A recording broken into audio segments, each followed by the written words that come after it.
In terms of whether there was misconduct apparent, the view of my teams was that there is no misconduct apparent.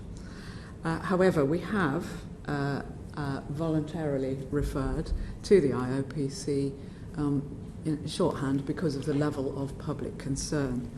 And yesterday, two of my officers spoke on our behalf to Ms. Williams, and I think all of us, watching, could empathise with somebody who is stopped in a vehicle, who has a young child in the back, who does not probably know what exactly is going on, and is subsequently found, together with her partner, not to be carrying any illicit goods. But the College of Policing guidance is that there is not routine handcuffing of people stopped for stop and search, and yet in this case, and in many, many other cases, there is routine handcuffing. What was the justification for the routine handcuffing of a young couple with a baby in the back of their car? So the IOPC will obviously look at everything that's gone on, and they will form a view.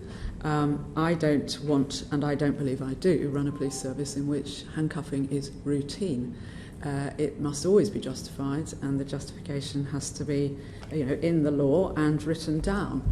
I actually, having seen a number of issues raised over the last several weeks, have said to one of my senior officers, can you please review our handcuffing practices to make sure that it hasn't become in any way a default in certain situations, because it shouldn't do. I've also got a new use of force oversight group which involves members of the community, and they'll be looking and do look at these specific instances as well as data.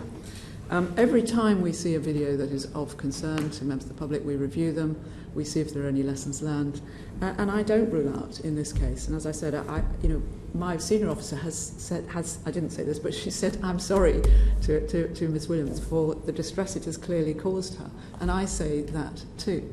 So if there are lessons to be learned from it, we will learn them, and I am looking at handcuffing as a specific issue.